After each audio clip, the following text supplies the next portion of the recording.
آپ کی نظروں کے سامنے یہ اس گھر کا ماڈل ہے کہ کائنات کی تمام رحمتیں اور برکتیں سب سے زیادہ اسی گھر پر برسی۔ اس مقدس مسکن کا اگر جائزہ لیا جائے تو سب سے پہلی جو چیز ہماری نگاہوں کو اپنی جانب متوجہ کرتی ہے وہ ہے اس گھر کی سادگی۔ ایک لمحے کو تصور کریں کہ ہمارے پیارے آقا کے زمان و مکان جن کی دسترس میں تھے، جو نہ صرف اس ظاہری جہاں بلکہ دوسرے جہانوں کے بھی سردار تھے، اور اگر مختصراً کہا جائے تو وجہ تخلیق کائنات تھے، تو وہ اس دنیاوی زندگی کو کیا حیثیت دیتے تھے۔ سب سے پہلا منظر جو آپ کی سکرین پر ہم شیئر کر رہے ہیں، اس سے آپ کو اندازہ ہوگا کہ رسول اللہ صلی اللہ علیہ وآلہ وسلم کے گھر کی ساخت کیسی تھی، اس کا سٹرکچر اور اس کا ڈیزائن کیسا تھا۔ اگر آپ اس ماڈل ہاؤس کا جائزہ لیں تو آپ کو معلوم ہوگا کہ گھر کے مرکزی دروازے یعنی داخلی راستے کے بالکل ساتھ ایک چھوٹا سا احاطہ تھا، جس کے ایک کونے پر ایک چارپائی اور زمین پر ایک تلائی بچھی ہوئی تھی، اور روایات یہ بتاتی ہیں کہ یہی وہ بابرکت کونا تھا جہاں ہمارے پیارے آقا حضرت محمد صلی اللہ علیہ وآلہ وسلم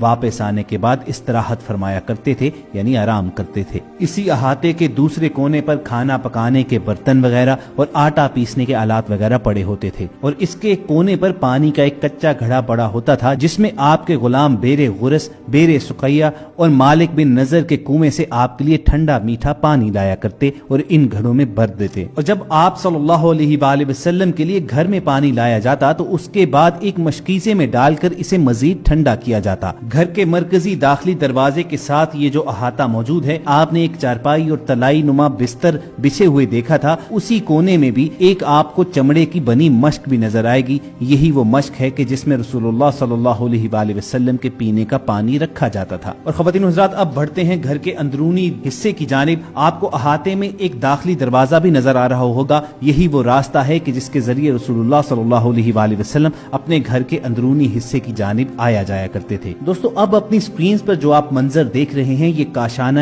نبوت کا اندرونی نظارہ ہے۔ یہ جو آپ کو سکرین پر روشنیاں نظر آ رہی ہیں، یہ تو ظاہر سی بات ہے کہ سعودی حکومت نے اس اندرونی حصے کو روشن کرنے کے لیے ان برقی کمکموں کا بندوبست کیا ہے، لیکن رسول کریم صلی اللہ علیہ وآلہ وسلم کی اس ظاہری حیات طیبہ میں اس حصے میں ایک آلہ ہوا کرتا تھا جن میں چراغ دھرا جاتا تھا، جو سر شام جلا دیا جاتا۔ اس حصے کی کچی چار دیواری میں آپ کو نظر آ رہا ہوگا کہ فرش پر کھجور کی چٹائیاں دھری ہوئی ہیں۔ ان چٹائیوں کے ایک جانب چارپائی نما ایک چیز پڑی ہے جن پر استراحت فرمانے کا انتظام ہے، اور ساتھ ہی زمین پر ٹاٹ دھرا ہوا ہے۔ کائنات کے سب سے افضل بشر، دو جہانوں کے سردار ہمارے پیارے آقا محمد صلی اللہ علیہ وآلہ وسلم کی یہ عادت مبارکہ تھی کہ وہ نرم بستر پسند نہیں فرمایا کرتے تھے، اور اکثر اوقات عبادات کرنے کے بعد آپ زمین پر ہی لیٹے رہتے۔ اور ذرا آقا صلی اللہ علیہ وآلہ وسلم کے اس گھر کے اندرونی حصے کی چھت کا نظارہ کیجئے کہ ان پر کھجوروں کی چھال دھر کر اس پر سائے اور پردے کا انتظام فرمایا گیا ہے۔ کاشانہ نبوت کے اندرونی حصے کا جائزہ لیتے ہوئے اگر آپ سامنے دیکھیں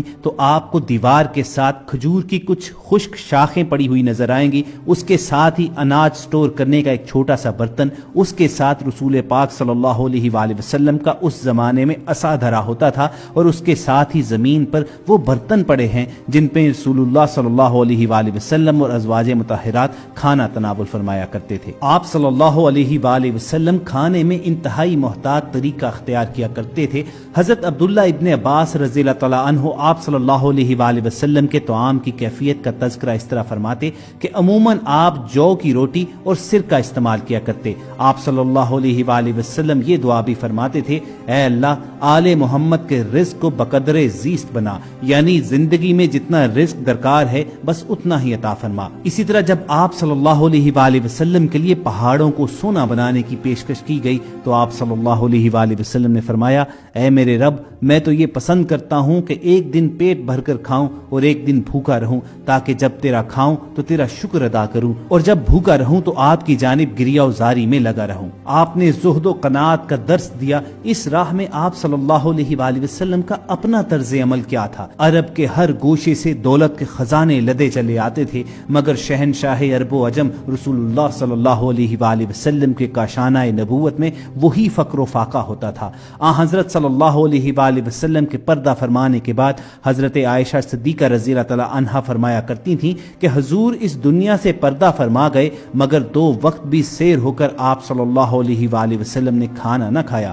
آپ رضی اللہ تعالی عنہا بیان کرتی ہیں کہ جب آپ صلی اللہ علیہ وآلہ وسلم کا وصال ہوا تو گھر میں اس دن کے کھانے کے لیے تھوڑے سے جو کے کے سوا کچھ موجود نہ تھا اور چند سیر جو کے بدلے آپ صلی اللہ علیہ وآلہ وسلم کی زرہ ایک یہودی کے ہاں رہن رکھی گئی تھی۔ تو خواتین و حضرات، یہ تو تھا ہمارے پیارے آقا حضرت محمد صلی اللہ علیہ وآلہ وسلم کے طعام کا عالم۔ آپ اپنی سکرین پر رسول اللہ صلی اللہ علیہ وآلہ وسلم کے اس ماڈل ہاؤس کے اندرونی حصے کا نظارہ کر چکے ہیں۔ آپ نے بستر دیکھا کہ کتنا سادہ بچھونا تھا۔ رسول اللہ صلی اللہ علیہ وآلہ وسلم کے بچھونے کی کیفیت بیان کرتے ہوئے حضرت ابن مسعود رضی اللہ تعالیٰ عنہ کہتے ہیں کہ ایک دفعہ آپ صلی اللہ علیہ وآلہ وسلم نے ایسی چٹائی پر آرام کیا جس سے آپ کے جسم مبارک پر کچھ نشانات پڑ گئے۔ ابن مسعود سے رہا نہ گیا، وہ بول پڑے کہ اگر آپ صلی اللہ علیہ وآلہ وسلم اجازت دیں تو میں نرم چٹائی بچھا دوں۔ تو آپ صلی اللہ علیہ وآلہ وسلم نے فرمایا، میرے لیے دنیا کی کیا ضرورت، میری اور دنیا کی مثال اس مسافر کی طرح ہے جو گرما کے زمانے میں سفر کر رہا ہو اور تھوڑی دیر کے لیے درخت کے سائے میں آرام کیا اور چل دیا۔ اسی طرح کے الفاظ آپ صلی اللہ علیہ وآلہ وسلم سے اس وقت بھی روایت کیے گئے ہیں جب حضرت عائشہ صدیقہ رضی اللہ تعالیٰ عنہا نے آپ صلی اللہ علیہ وآلہ وسلم کے لیے نرم بستر بچھا دیا تھا۔ آپ کے بستر کی کیفیت حضرت عائشہ رضی اللہ تعالیٰ عنہا یوں بیان فرماتی ہیں کہ آپ صلی اللہ علیہ وآلہ وسلم کا بستر چمڑے کا تھا جس میں کھجور کے پتے بھر دیے جاتے تھے۔ آقا صلی اللہ علیہ وآلہ وسلم کی گھریلو زندگی کیسی تھی، گھر کی چار دیواری کے اندر آپ کے معمولات کیا تھے اور دینی اور دنیاوی معاملات میں آپ نے کیسے توازن قائم کیا، اس کے متعلق بہت سی احادیث روایت ہوئی ہیں۔ انہی میں سے ایک روایت ہے کہ بعض صحابہ آپس میں گفتگو کر رہے تھے کہ رسول اللہ صلی اللہ علیہ وآلہ وسلم کی گھر سے باہر کی زندگی تو ہمارے سامنے ہے، لیکن گھر کی چار دیواری کے اندر رسول اللہ صلی اللہ علیہ وآلہ وسلم کے معمولات ہمارے علم میں نہیں ہیں، چنانچہ ہمیں اس کے متعلق معلوم کرنا چاہیے، پھر اپنے گھروں میں اس کی پیروی کرنی چاہیے۔ اب رسول اللہ صلی اللہ علیہ وآلہ وسلم کے گھر کے اندر کی زندگی تو ازواج مطہرات ہی جانتی تھی، اسی لیے وہی اس کے متعلق بہتر رہنمائی کر سکتی تھی۔ چنانچہ ان اصحاب نے آپس میں مشورہ کیا کہ ازواج مطہرات کی خدمت میں جاتے ہیں اور جا کر اس بارے میں پوچھتے ہیں۔ چنانچہ یہ اصحاب گئے تو تمام ازواج مطہرات نے یہ بتایا کہ رسول اللہ صلی اللہ علیہ وآلہ وسلم کے گھر کے معمولات ویسے ہی تھے جیسے دوسرے لوگوں کے تھے۔ کھانے کا وقت ہوتا تو کھانا کھاتے، گھر کا کوئی کام کاج ہوتا تو وہ خود کر دیتے، گھر کی کسی چیز کی مرمت کرنی ہوتی تو خود کر دیتے، کوئی جوتا گانٹھنا ہوتا تو وہ گانٹھ دیتے، چارپائی سیدھی کرنی ہوتی تو کر دیتے، کسی کام میں ازواج مطہرات کا ہاتھ بٹانے کی ضرورت ہوتی تو ہاتھ بٹا دیتے۔ گویا نبی کریم صلی اللہ علیہ وآلہ وسلم نے بھی ایک بھرپور خاندانی زندگی گزاری۔ جس طرح رسول اللہ صلی اللہ علیہ وآلہ وسلم کی زندگی کے دوسرے پہلو ہمارے لیے آئیڈیل ہیں، اسی طرح خاندانی معاملات میں آپ کی خانگی زندگی بھی ہمارے لیے مشعل راہ ہے۔ ہم نے ہر معاملے میں جناب رسول اللہ صلی اللہ علیہ وآلہ وسلم کی زندگی کو دیکھنا ہے اور انہی کی طرز زندگی کی پیروی کرنی ہے۔ اللہ رب العزت نے قرآن کریم کی سورۃ الاحزاب میں یہی بات فرمائی ہے کہ تمہارے لیے رسول اللہ صلی اللہ علیہ وآلہ وسلم کی ذات بہترین نمونہ ہے۔ ہمارے پیارے آقا محمد صلی اللہ علیہ وآلہ وسلم کی سیرت مبارکہ در حقیقت قرآن پاک کی عملی تفسیر ہے۔ جو کچھ قرآن میں ہے وہ سب مجسم ہو کر آپ صلی اللہ علیہ وآلہ وسلم کی زندگی میں نظر آیا۔ چنانچہ چند صحابی حضرت عائشہ صدیقہ کی خدمت میں حاضر ہوئے اور عرض کی، یا ام المومنین رضی اللہ تعالی عنہا، حضور صلی اللہ علیہ وآلہ وسلم کے اخلاق بیان فرمائیے۔ ام المومنین رضی اللہ تعالی عنہا نے فرمایا، کیا تم نے قرآن نہیں پڑھا؟